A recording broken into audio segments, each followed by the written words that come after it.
¿Esa camisa es tuya? Le pregunté, con el estómago hecho un puño. No era una pregunta inocente. Era directa, y ella lo supo.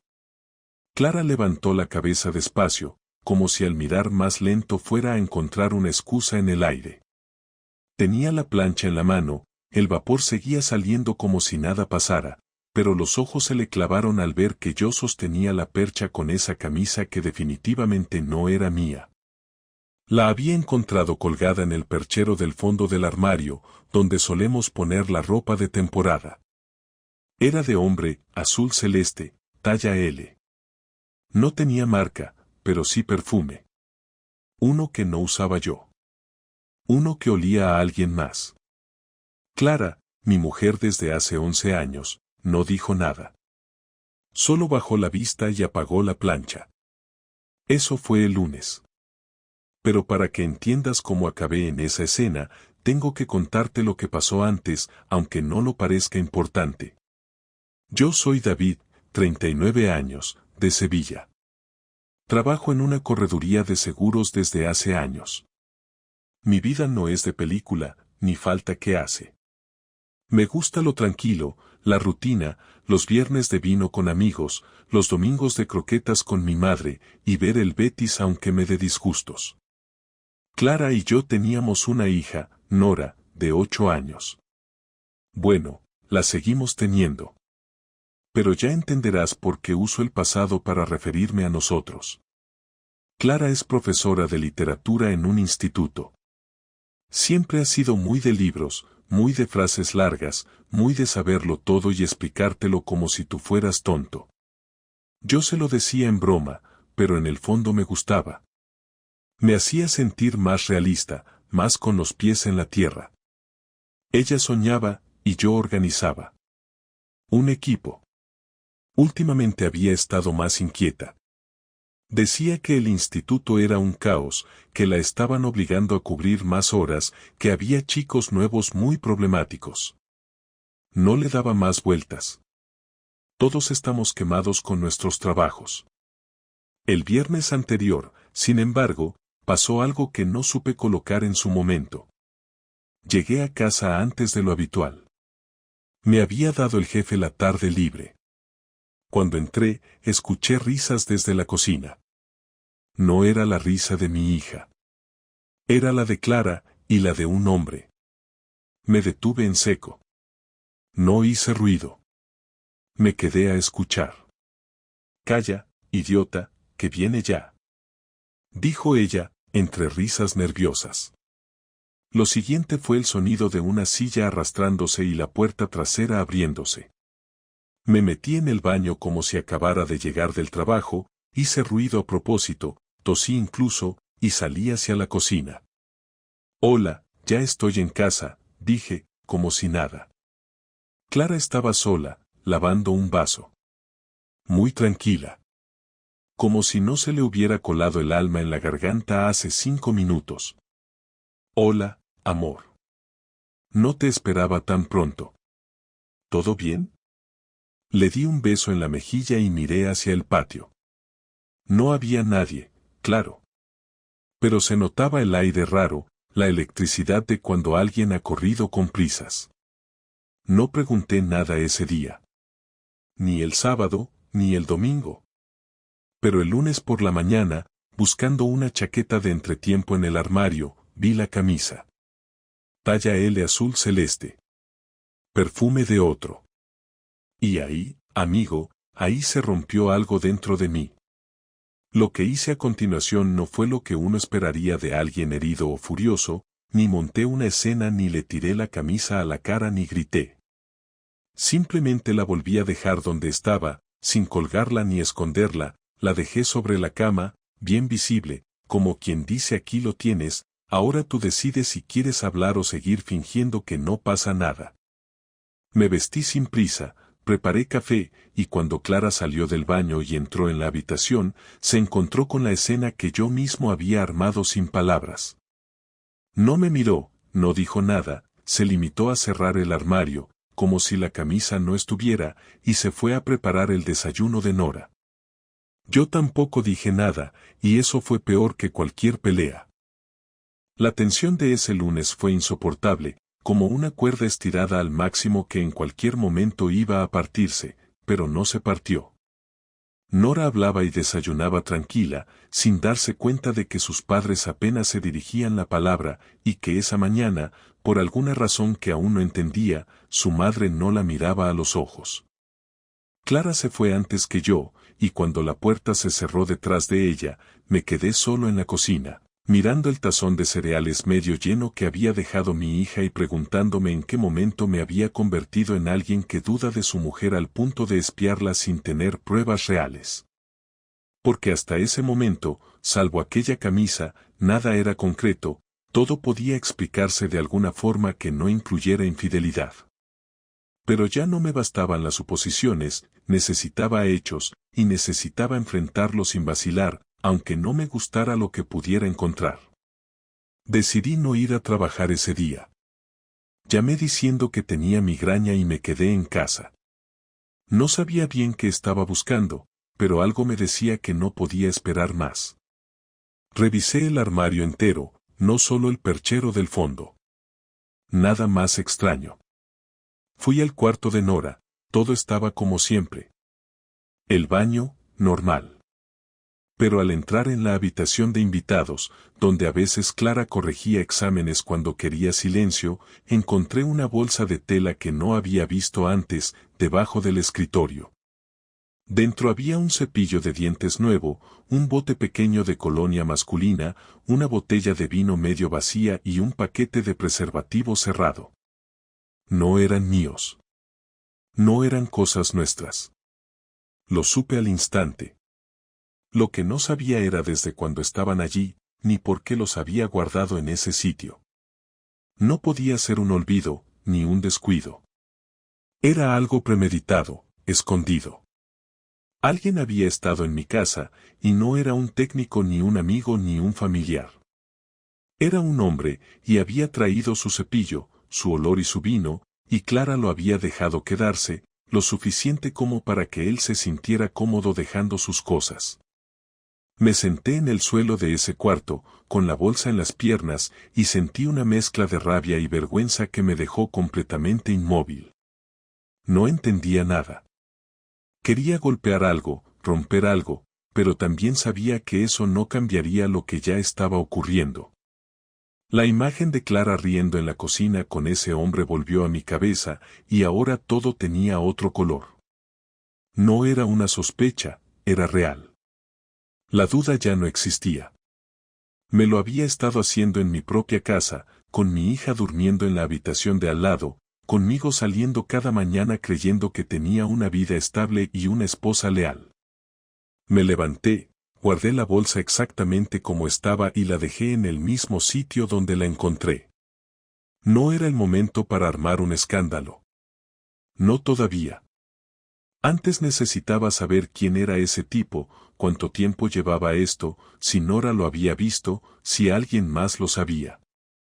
El lunes lo pasé en silencio, mirando por la ventana, pensando en cada detalle de los últimos meses, en cada vez que Clara me dijo que tenía reunión, en cada vez que volvió tarde o que se duchó 2 veces el mismo día. Nunca había sido paranoico, nunca me importó que hablara con compañeros o que saliera con amigas, pero ahora todo me parecía una tapadera mal construida. Pensé incluso en revisar las cámaras de seguridad del portal, pero no quería involucrar a nadie todavía. Por la tarde, cuando Clara volvió, la recibí como cualquier otro día. La besé en la mejilla y le pregunté cómo le había ido. Ella me miró con sorpresa, como si esperara otro tipo de reacción. Me dijo que todo bien, que estaban preparando una excursión con los alumnos y que tenía una semana complicada por delante. Me la imaginé con ese discurso ensayado desde la mañana, sabiendo que había dejado la camisa colgada, preguntándose si yo la había visto, si había reaccionado. Lo que no sabía era lo de la bolsa. Y yo no iba a decírselo aún. Pasamos la cena hablando de Nora, del colegio, de una factura del coche. Todo normal, todo superficial. Yo me obligué a mantener la compostura. La observaba sin que se notara, cada gesto, cada mirada, cada excusa. Y cuando se fue a dormir, alegando que tenía dolor de cabeza, yo me quedé en el salón fingiendo que veía una serie que ni siquiera entendía. No podía dormir. No con todo eso en la cabeza. Al día siguiente, martes, decidí seguirla. No soy detective ni tengo experiencia con esas cosas, pero no era tan difícil. Clara salía a las 8:45. Tomaba el coche, dejaba a Nora en el colegio y después se iba al instituto. Lo que hice fue dejar que se adelantara, y la seguí en mi coche, manteniendo distancia. La dejé llegar hasta el colegio, y luego tomé otro camino, directo al instituto.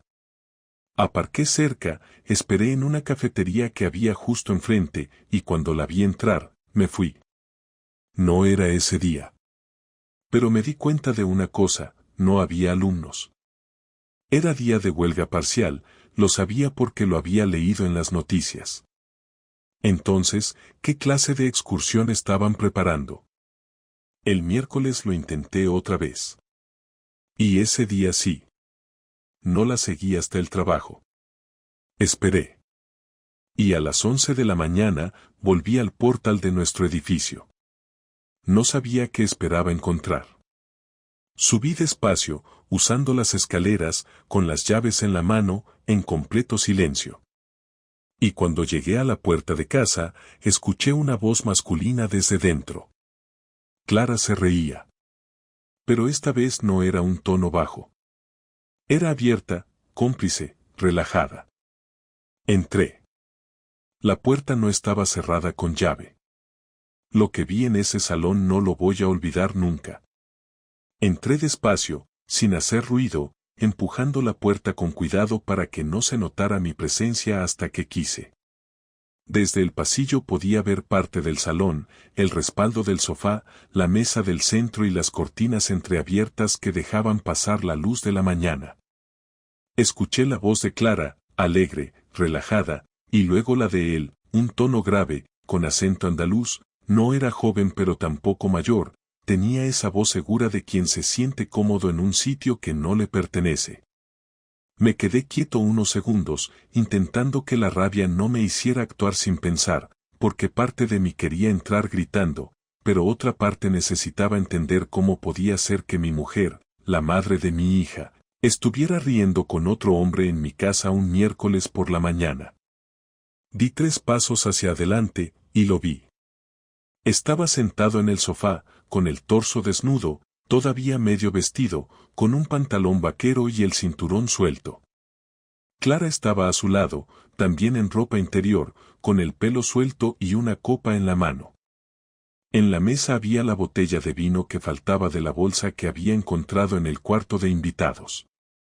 Me miraron al mismo tiempo, y la expresión de Clara cambió al instante. Se levantó de golpe, dejó la copa sobre la mesa y se quedó paralizada. Él, en cambio, tardó unos segundos en reaccionar.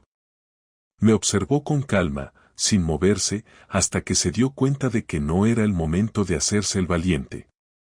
¿Qué coño haces en mi casa? Fue lo único que pude decirle, con una voz que me sorprendió de lo tranquila que sonó. David, Clara intentó hablar, pero no la dejé. Tú cállate. Quiero escuchar al invitado, le dije, sin apartar la mirada de él. El tipo se levantó despacio, recogiendo la camiseta del suelo. Era más alto que yo, más corpulento, y debía tener unos 45 años.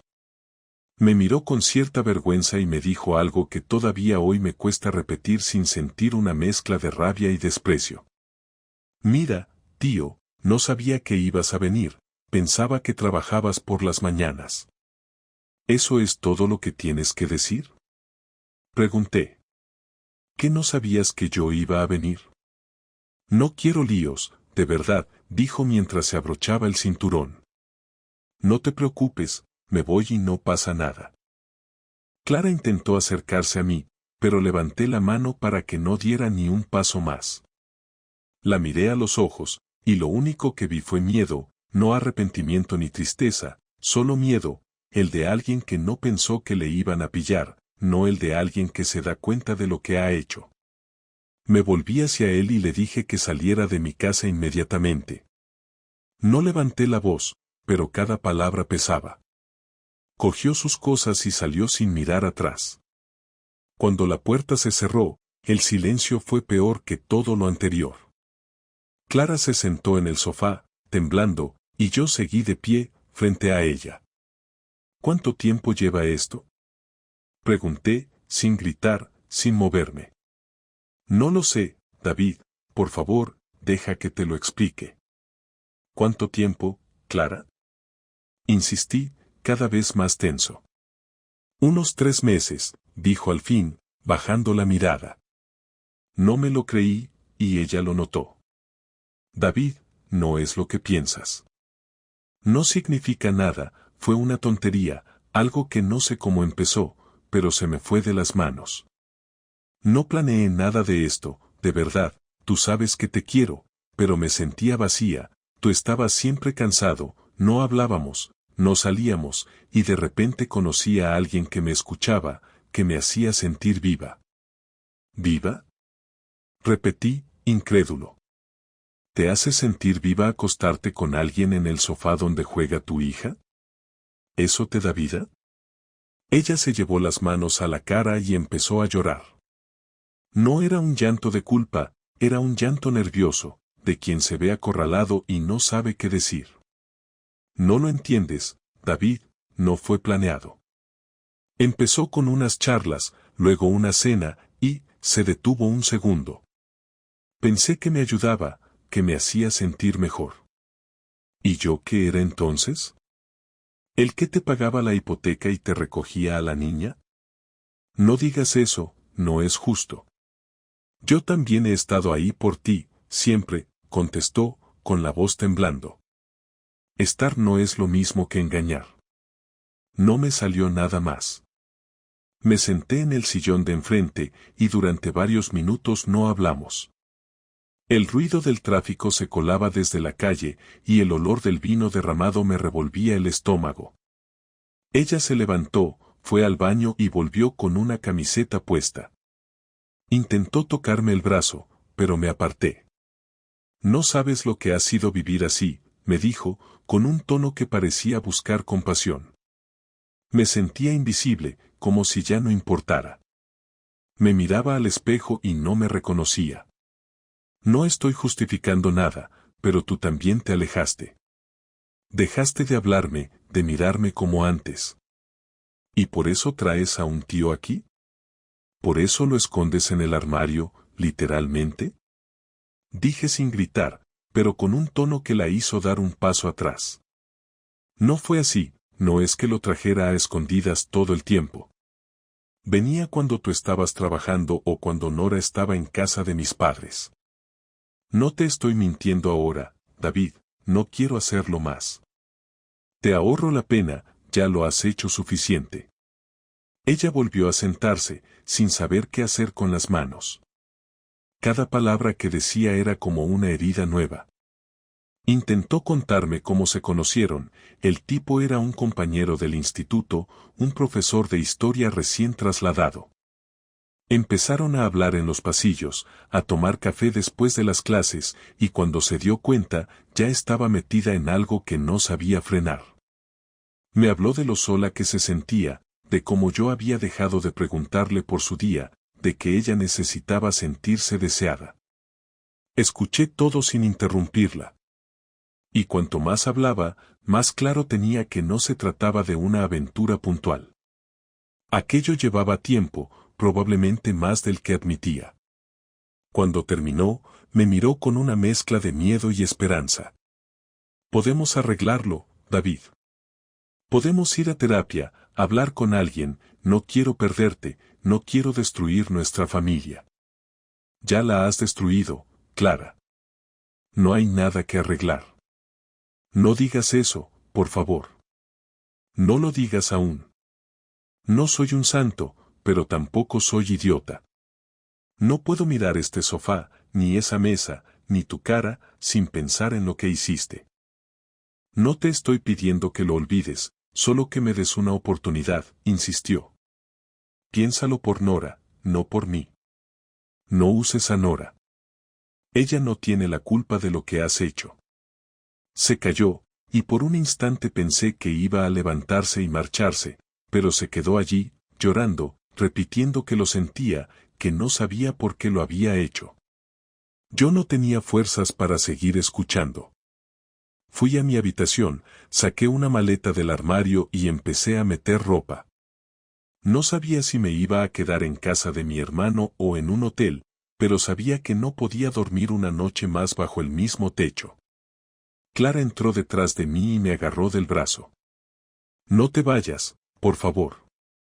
No le digas nada a Nora, déjame hablar con ella primero, no lo va a entender, no puede saberlo así. No pienso decirle nada todavía, pero no me quedo aquí. David, te juro que puedo cambiar. No necesito que cambies, necesito que desaparezcas. Le solté el brazo y cerré la maleta. Pasé por el salón sin mirarla, cogí las llaves del coche y salí. No escuché si dijo algo más. En la calle respiré hondo, intentando no perder el control. No tenía un plan, solo la necesidad de poner distancia. Conduje sin rumbo durante casi una hora, hasta que acabé aparcando frente al río, mirando las luces del puente. Pensé en Nora, en lo que diría cuando notara que no dormía en casa, en lo que tendría que contarle algún día, y en cómo iba a explicar que su madre había cambiado nuestra vida sin pensarlo. Me quedé allí hasta que amaneció, sin llorar, sin gritar, simplemente quieto, con una certeza nueva, que lo que venía después no iba a ser perdón, iba a ser consecuencia. Esa noche en el coche fue la primera en muchos años en la que me sentí completamente solo, no por la ausencia de gente sino por la sensación de que ya nada de lo que había construido servía. El aire dentro del coche se volvió pesado, la cabeza me daba vueltas, y cada pensamiento terminaba en el mismo sitio, no podía dejar que ella saliera de todo aquello como si nada. Podía llorar, fingir culpa, prometer terapia o perdón, pero había tomado una decisión consciente, había mentido, había traído a otro a mi casa, y eso no podía borrarse con lágrimas. No soy un tipo vengativo, nunca lo he sido, pero aquella noche, sentado mirando el reloj del salpicadero, comprendí que lo que más dolía no era la infidelidad en sí, sino la tranquilidad con la que había vivido mientras lo hacía. Decidí que tenía que devolverle algo de esa inquietud, hacer que sintiera, aunque fuera un poco, el vacío que había dejado en mí. A las 7 de la mañana aparqué frente a casa de mi hermano Sergio, en Camas. No me preguntó demasiado, se limitó a abrirme la puerta y ofrecerme café. Cuando le conté lo que había pasado, se quedó callado, moviendo la cabeza despacio, con esa expresión que uno pone cuando no sabe qué decir sin empeorar las cosas. Me dijo que podía quedarme allí el tiempo que necesitara, y que lo pensara con calma antes de hacer nada. Yo asentí, pero ya sabía que no iba a hacer lo que él entendía por pensar con calma. No se trataba de pegarle ni de gritarle ni de destruirle las cosas, se trataba de algo más frío. Quería que sintiera que había perdido el control de todo, igual que yo lo había perdido. Durante el día, Clara me llamó 8 veces. No contesté. Me escribió mensajes que no abrí. A mediodía, mandó un audio diciendo que Nora preguntaba por mí, que no sabía qué decirle, que si podía ir a casa para hablar los 3 juntos. Me tembló el pulso cuando escuché la voz de mi hija de fondo diciendo papá sin saber que aquel audio no era para ella. No le respondí, pero en ese momento decidí que la venganza no podía pasar por dañar a Nora ni usarla como escudo. Lo que iba a hacer era entre Clara y yo, y no iba a implicar ni un gramo de inocencia en medio. Pasé la tarde organizando ideas. En el trabajo tenía acceso a una copia de los seguros y pólizas de los empleados de varios institutos de la zona, y entre ellos estaba el de Clara. No era ilegal revisar datos de un expediente que gestionábamos, pero sabía que no debía hacerlo sin motivo. Lo hice igual. Encontré su información y la del instituto. No tardé en averiguar el nombre completo del hombre con el que me había engañado. Se llamaba Julio Cárdenas, 45 años, casado, padre de 2 hijos. Tenía el mismo seguro colectivo que Clara y aparecía en los mismos listados de profesores activos. Verlo escrito fue como confirmar una verdad que ya conocía pero que todavía dolía leer. Durante los 2 días siguientes recopilé todo lo que pude. Revisé redes, busqué fotos del instituto, localicé su perfil en Facebook y vi que estaba casado con una mujer llamada Inés que trabajaba en una clínica dental. Había fotos familiares recientes, con sus hijos, 2 adolescentes. En todas sonreía como si tuviera una vida perfecta. Me pregunté cuántas veces habría dicho a su mujer que tenía reuniones mientras se metía en mi casa. Me hervía la sangre. Pensé en enviarle un mensaje directo, contarle todo, adjuntar pruebas, pero me contuve. Tenía que hacerlo bien, sin impulsos. No quería venganza desordenada, quería precisión. Decidí que iba a exponerlo sin necesidad de inventar nada, solo mostrando la verdad en el momento adecuado. El viernes volví a mi casa a primera hora, cuando sabía que Clara estaría en el instituto y Nora en clase. Entré con mis llaves, saqué mi ordenador portátil y mi cámara del armario y me puse a revisar las grabaciones de la cámara del portal. No esperaba encontrar mucho, pero en una de las fechas en las que ella dijo tener reunión, apareció la imagen de un hombre subiendo las escaleras con una mochila. El ángulo no mostraba su cara completa, pero su complexión coincidía con la de Julio. Hice capturas y las guardé. Luego entré al dormitorio y busqué en la mesita de Clara. Había un sobredoblado, con papeles que parecían apuntes o correcciones. Dentro encontré una carta impresa, escrita a ordenador. Empezaba con "No puedo seguir viéndote así, me está matando". No firmaba nadie, pero era su letra de correcciones la que rellenaba los márgenes con notas. No cabía duda de que era de él. No la toqué más. Hice una foto con el móvil y lo dejé igual que estaba. Me marché antes de que llegaran. Esa noche dormí en casa de mi hermano, pero ya tenía el plan claro. Al día siguiente hablé con una amiga de la infancia, Lucía, que trabaja en el ayuntamiento, en comunicación. Le conté, con la frialdad que pude, que necesitaba ayuda para enviar un correo anónimo a la Dirección General de Educación. No me pidió detalles. Sabía que no se trataba de un delito ni de chantaje, solo de una denuncia ética. Le expliqué que 2 profesores del mismo centro mantenían una relación sentimental durante horario laboral, que uno de ellos utilizaba su domicilio particular para encuentros y que, según rumores, eso estaba afectando la dinámica de trabajo. Preparó el correo con un lenguaje formal, sin nombres concretos, pero con suficientes datos para que se entendiera quiénes eran. Me aseguró que en unos días llegaría a la inspección. Era justo lo que quería. No buscaba que los echaran, sino que se removiera el suelo bajo sus pies. El lunes siguiente Clara me escribió para pedirme que habláramos. Acepté. Quedamos en un parque cerca del colegio de Nora, a media tarde. Llegó nerviosa, con los ojos hinchados y el pelo recogido, como cuando tiene que fingir normalidad.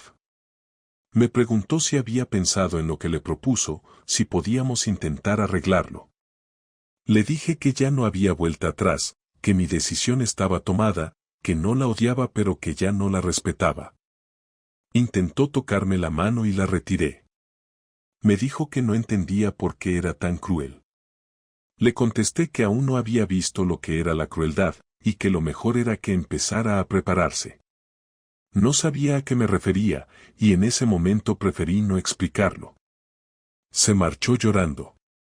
Esa fue la última vez que la vi antes de que todo se desmoronara. El miércoles, a media mañana, me llamó mi hermano diciéndome que Clara había ido al instituto y que allí se había presentado un inspector con una denuncia anónima.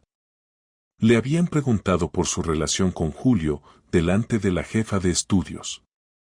Julio negó todo, Ella intentó decir que era una confusión, pero alguien había enviado también las fotos de la cámara del portal y un extracto de la carta que él le había escrito.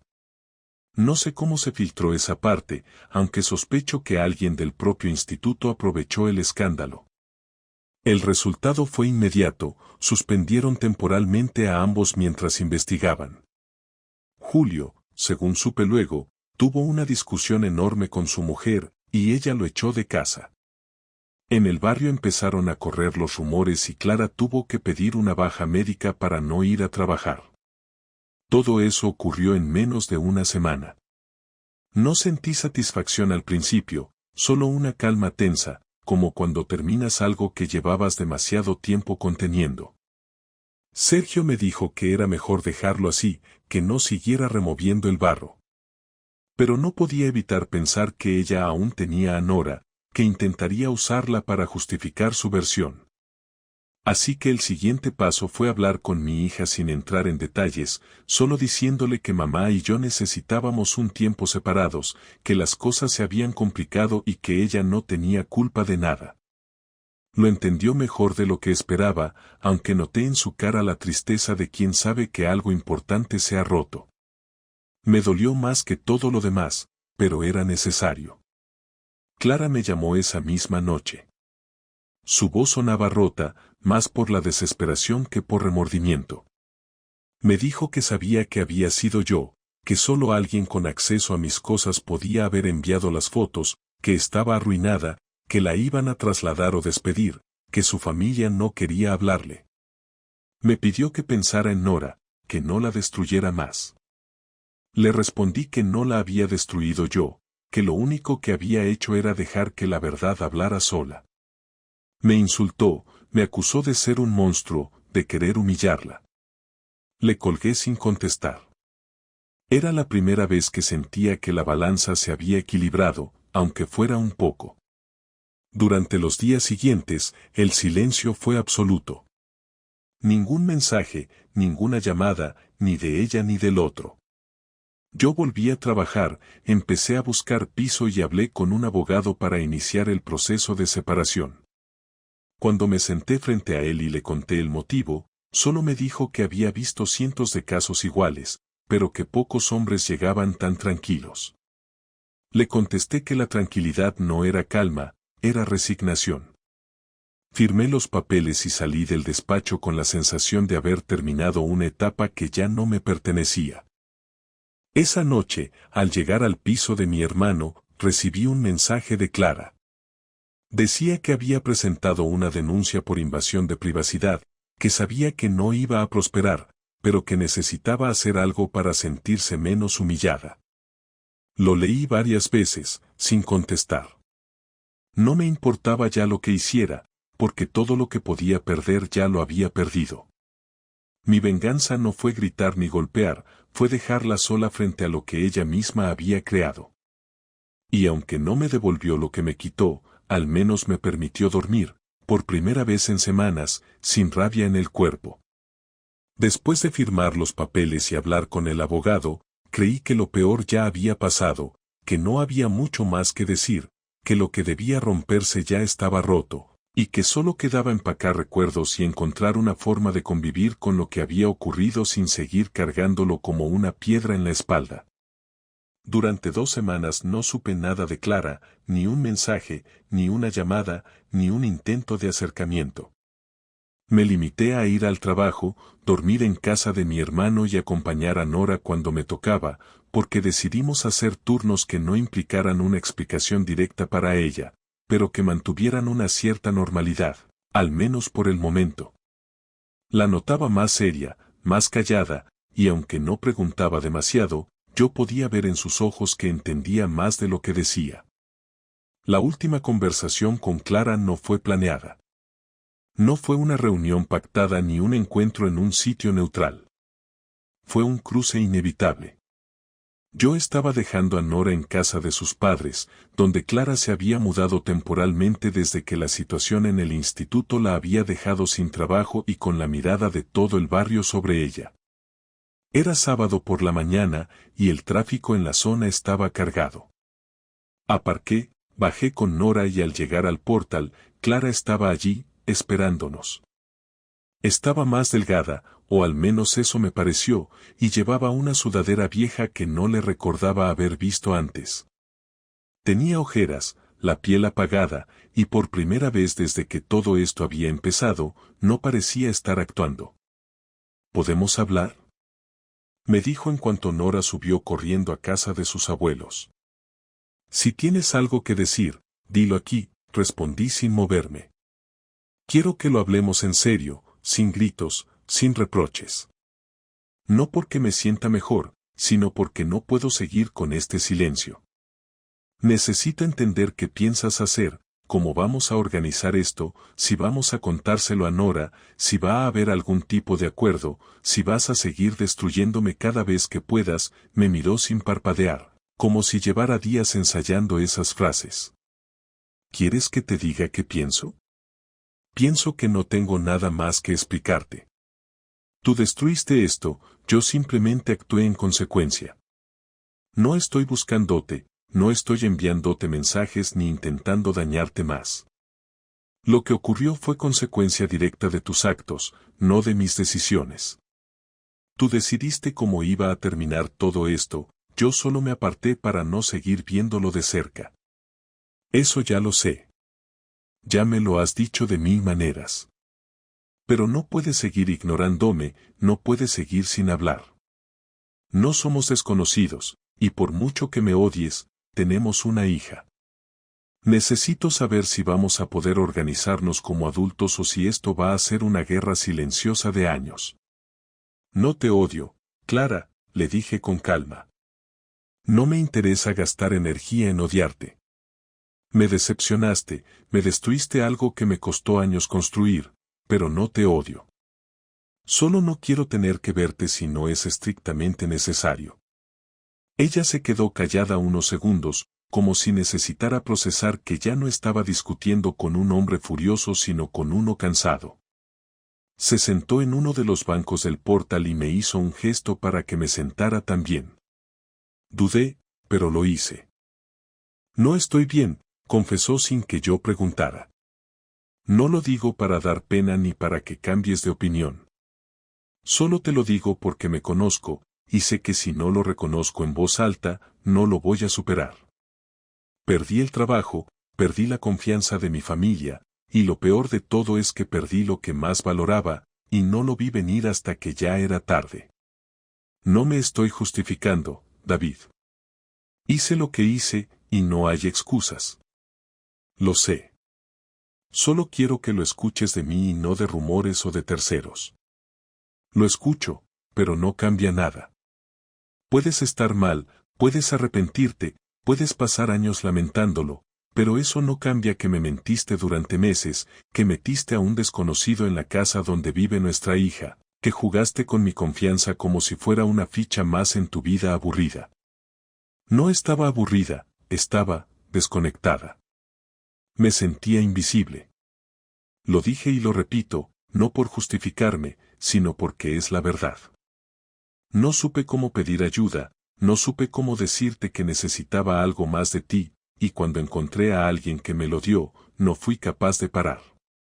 No es culpa tuya, no estoy echando tela, solo estoy reconociendo que hice todo mal desde el principio. Eso ya no importa, dije. Puedes asumir toda la culpa, puedes aceptar todo lo que hiciste, pero lo único que me importa ahora es Nora. ¿Y cómo vamos a hacerlo con ella? ¿Vamos a contárselo? ¿Vamos a seguir fingiendo? Porque no sé cuánto tiempo más puedo actuar como si estuviéramos en una pausa. No vamos a fingir, pero tampoco vamos a contarle todo de golpe. Es una niña, y lo único que necesita es estabilidad. No le voy a decir que su madre se acostó con otro mientras yo estaba en el trabajo. Vamos a decirle que las cosas entre nosotros ya no funcionan, que vamos a separarnos, que seguirá viéndonos a los dos, pero por separado. ¿Vas a quedarte con ella? ¿Quieres la custodia completa? No quiero pelear por eso. No voy a convertir esto en una guerra legal. Quiero que Nora esté bien, y si eso implica que pase tiempo contigo, lo acepto. Pero quiero un acuerdo claro, por escrito, sin ambigüedades, sin amenazas ni manipulaciones emocionales. ¿Y tú vas a quedarte con la casa? No lo he decidido. Me da igual. Si quieres quedártela, quédate, pero asume los gastos. Yo puedo alquilar algo. No quiero pelear por paredes ni muebles. Yo tampoco, dijo, casi en un susurro. Nos quedamos en silencio varios minutos. Ella miraba al suelo, yo miraba al edificio, como si en ese momento cada uno estuviera procesando todo desde sitios distintos. Finalmente, Clara se levantó. Gracias por escucharme. No sé si algún día vas a poder perdonarme, pero al menos necesitaba que supieras que estoy intentando asumir todo esto. No estoy huyendo. No me fui. Estoy aquí. No necesito que te vayas, necesito que entiendas que ya no eres parte de lo que viene. Ella asintió, no lloró, no pidió más explicaciones. Se giró y subió a casa de sus padres sin decir nada más. Me quedé en el banco unos minutos, no por ella, sino por mí. Sentía que había cerrado algo, que aunque doliera, era necesario. La conversación no cambió el pasado, pero sí puso un punto final en el presente. No salí de allí con alivio, ni con paz, ni con satisfacción. Salí con la certeza de que había dicho todo lo que necesitaba decir, sin teatro, sin gritos, sin venganza. Solo con la verdad. Después de aquella conversación con Clara, no volví a verla durante un buen tiempo, y no porque evitáramos coincidir, sino porque simplemente no era necesario. Nos escribíamos solo por cosas que tuvieran que ver con Nora, sin rodeos, sin preguntas personales, sin volver a abrir ninguna de las heridas que ya estaban bien identificadas. Yo encontré un piso pequeño en el centro, de 2 habitaciones, suficiente para lo que necesitaba en ese momento.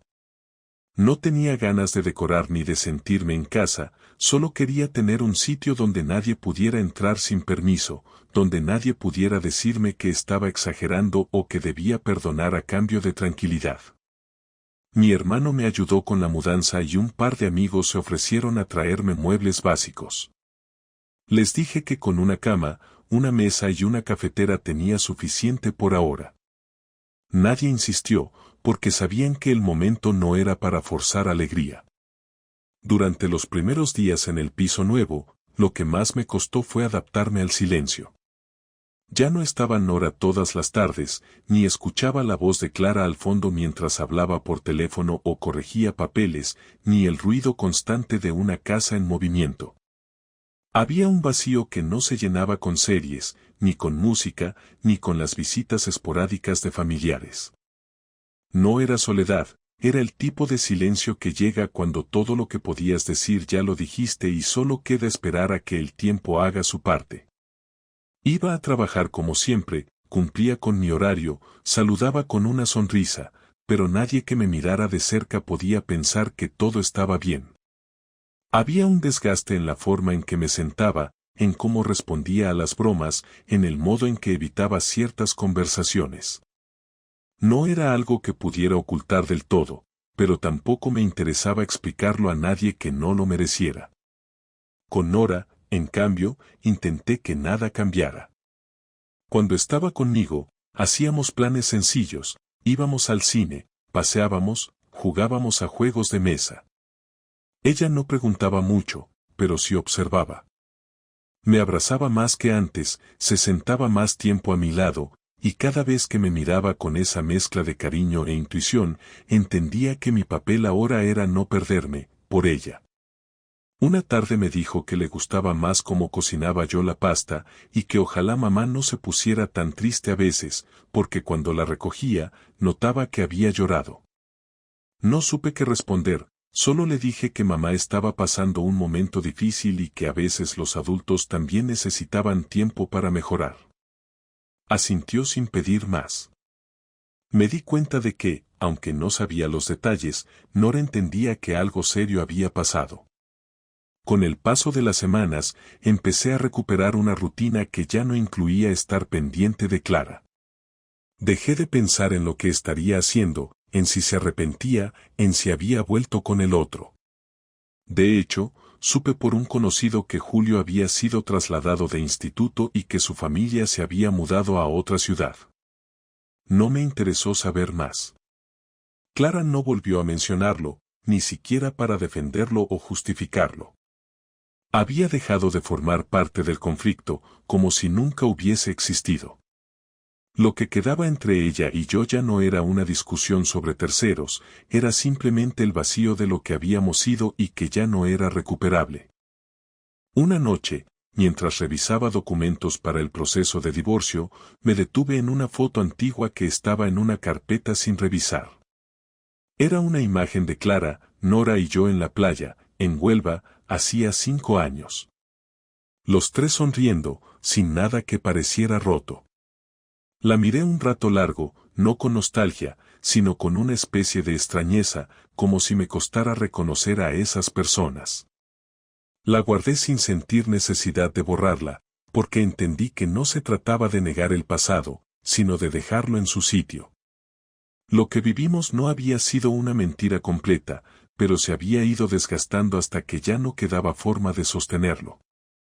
No me dolía verla, no me generaba odio, pero tampoco me quedaba afecto. Era como si su imagen se hubiera convertido en parte de otra vida. El proceso de divorcio fue rápido. Ambos estábamos de acuerdo en casi todo. Ella se quedó con la casa y asumió los gastos. Yo me quedé con el coche y firmamos una custodia compartida con días definidos. No hubo discusiones, no hubo abogados peleando en nombre de ninguno. Fue frío, práctico y necesario. Al salir del juzgado, Clara me miró como si esperara que dijera algo. Yo solo le dije que esperaba que le fuera bien. Ella sonrió con una expresión triste, como alguien que agradece un gesto que no esperaba. Nos dimos la mano. Fue la última vez que la toqué. Meses después, la vida empezó a encontrar otra forma de orden. Volví a salir con amigos, retomé el gimnasio, empecé a comer mejor. No por venganza, no para demostrar nada, simplemente porque necesitaba volver a mí.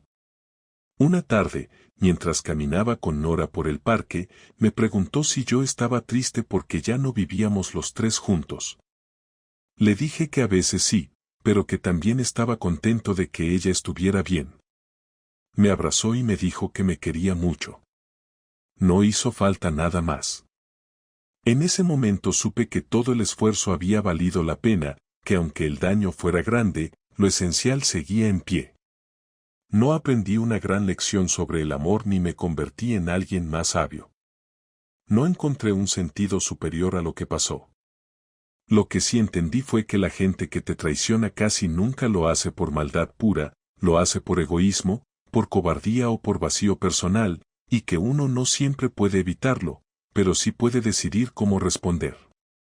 Yo respondí como pude, no como un héroe, no como una víctima, sino como alguien que se cansó de esperar explicaciones y decidió actuar. Hoy, un año después, ya no me despierto con la sensación de estar perdiendo algo. Vivo en un piso modesto pero tranquilo. Nora duerme en su habitación cuando está conmigo y hemos empezado a armar nuevas rutinas, sin necesidad de fingir. Clara y yo nos hablamos lo justo, sin odio, sin cercanía. Nunca volvimos a hablar del tema, nunca me pidió perdón otra vez, y yo nunca le pregunté si volvió a ver al otro. Ya no me importa. No sé si volveré a enamorarme, ni me lo pregunto. Por ahora solo intento ser un buen padre, un tipo honesto, y alguien que ya no se deja arrastrar por la comodidad de una vida que no lo hace feliz. Aprendí que a veces la mayor venganza es simplemente reconstruirte sin avisar, sin ruido, y demostrar que aún herido, no estás acabado. No por demostrar nada, sino porque lo mereces. Y eso, para mí, fue suficiente.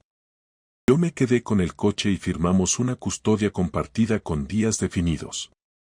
No hubo discusiones, no hubo abogados peleando en nombre de ninguno. Fue frío, práctico y necesario. Al salir del juzgado, Clara me miró como si esperara que dijera algo. Yo solo le dije que esperaba que le fuera bien. Ella sonrió con una expresión triste, como alguien que agradece un gesto que no esperaba. Nos dimos la mano. Fue la última vez que la toqué. Meses después, la vida empezó a encontrar otra forma de orden. Volví a salir con amigos, retomé el gimnasio, empecé a comer mejor. No por venganza, no para demostrar nada, simplemente porque necesitaba volver a mí. Una tarde, mientras caminaba con Nora por el parque, me preguntó si yo estaba triste porque ya no vivíamos los tres juntos. Le dije que a veces sí, pero que también estaba contento de que ella estuviera bien.